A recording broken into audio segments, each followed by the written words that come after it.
ગામઠી રસોડામાં આપનું સ્વાગત છે। આજે આપણે બનાવીશું સિંગ પાક, જે સિંગમાંથી આપણે બનાવવાના છીએ। તો ચાલો આપણે બનાવવાનું શરૂ કરીએ। તમે વ્રત કે ઉપવાસમાં આરામથી ખાઈ શકો છો।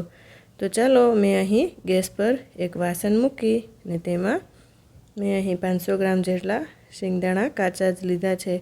તો આપણે તેને ધીમી આંચ પર જ શેકી લેવાના છે। તો આ રીતે આપણે ચમચાના મદદથી ધીમી આંચ પર જ એકદમ શેકવાના છે। ગેસની ફ્લેમ ફાસ્ટ નથી કરવાની, જેથી કાળા થઈ જશે। તો આપણે અહીં વ્હાઈટ રહે તે જ રીતે થોડું એવું તેનું જે મોઇસ્ચર હોય છે તે આપણે દૂર કરવાનું છે। તો આ રીતે આપણા અહીં સિંગદાણા શેકાઈને રેડી થઈ ગયા છે। તો હવે આપણે તેને ઠરવા માટે મૂકી દઈએ, જેથી તેના ફોતરા આસાનીથી નીકળી જશે ને આપણે પેનમાંથી ડીશમાં ટ્રાન્સફર કરી લઈએ। તો અહીં આપણે હવે સિંગદાણાના આ રીતે ફોતરા કાઢી લેવાના છે। તો હવે આપણે આ રીતે હાથની મદદથી આસાનીથી નીકળી જશે બધા જ ફોતરા। તો આ રીતે બધા જ ફોતરા કાઢ્યા બાદ આપણે તેને એકદમ ચોખ્ખા કરી લેવાના છે, બધા જ ફોતરા દૂર કરીને। તો અહીં આપણા સિંગદાણા રેડી થઈ ગયા છે અને હવે આપણે તેને એક મિક્સર જાર લઈને તેમાં પીસી લેવાના છે। આપણે તેને પલ્સ મોડ પર જ પીસવાનું છે, નહીંતર તેમાંનું તેલ છૂટું પડી જશે। તો આ રીતે આપણે બરાબર પાવડર કરી લીધો છે, ઝીણો એવો। તો આપણે આવો જ પાવડર કરવાનો છે। ત્યારબાદ આપણે તેમાં થોડું એવું ઉમેરીશું મિલ્ક પાવડર, જે 4 થી 5 ચમચી જેટલો। તેથી તેનો સ્વાદ ખૂબ જ સરસ એવો આવશે અને આપણે તેને એક આંટો ચલાવી લઈએ। તો અહીં બધું સારી રીતે મિક્સ થઈ ગયું છે ને હવે આપણે ગેસ પર એક પેન મૂકી ગેસ ચાલુ કરી ને તેમાં 100 થી 150 ગ્રામ જેટલી આપણે ખાંડ ઉમેરવાની છે। ખાંડ ઉમેર્યા બાદ તેમાં ખાંડ ડૂબે તેટલું પાણી ઉમેરીશું ને હવે આપણે ગેસની ફ્લેમ ધીમી રાખી ને આપણે આ રીતે ખાંડને ઓગાળી લેવાની છે। આ રીતે ચમચો ચલાવતો જ જવાનો છે। તો અહીં આપણી ખાંડ પણ ઓગળી ગઈ છે ને હવે ચાસણી પણ આવવા લાગશે। તો આ રીતે આપણે સારી રીતે ચમચો આ રીતે હલાવતો જ જવાનો છે। તો અહીં આપણી ચાસણી આવવા તરફ જ છે હવે। તો અહીં દેખાઈ રહ્યું છે કે આપણી ચાસણી તૈયાર થઈ ગઈ છે। તો હવે આપણે તેમાં ઉપરથી જે આપણે પાવડર પીસેલો તે આપણે તેમાં ઉમેરીશું।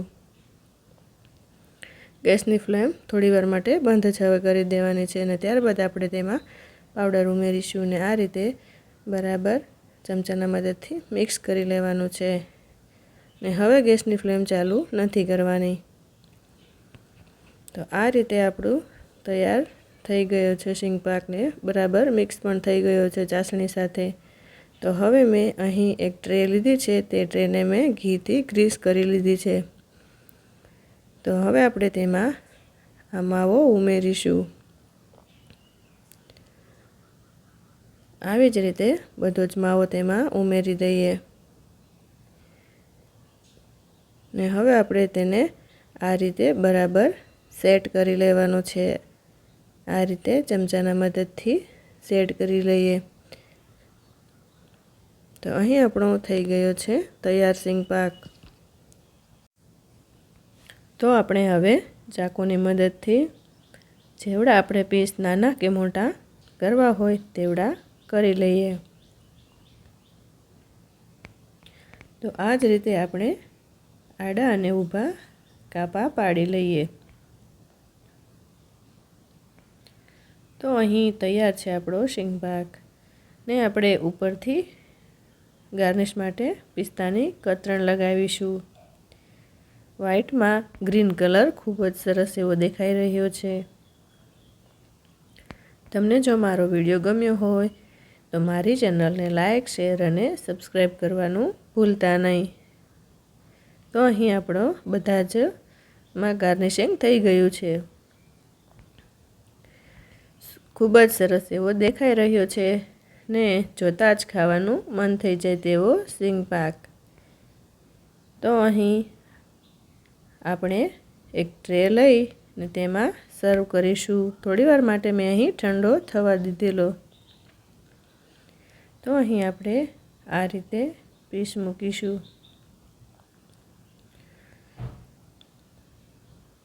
તો આ જ રીતે આપણે બધા જ પીસ ડીશમાં મૂકીને સરસ એવા તૈયાર થઈ ગયા. તો અહીં આપણો સિંગ પાક તૈયાર થઈ ગયો છે. તો તમે પણ ઘરે જરૂરથી ટ્રાય કરજો, કેમ કે સિંગ પાક ઓછા ખર્ચામાં અને ઓછી વસ્તુમાં અને ઝડપથી બને છે. આ સિંગ પાક તમારો 10 જ મિનિટમાં તૈયાર થઈ જશે. તો તમે પણ મારો વિડીયો જોઈને જણાવજો કે તમને મારો વિડીયો કેવો લાગ્યો કોમેન્ટ બોક્સમાં. તો આપણે ફરી મળીશું આવી જ કંઈ વાનગી સાથે ગામઠી રસોડામાં.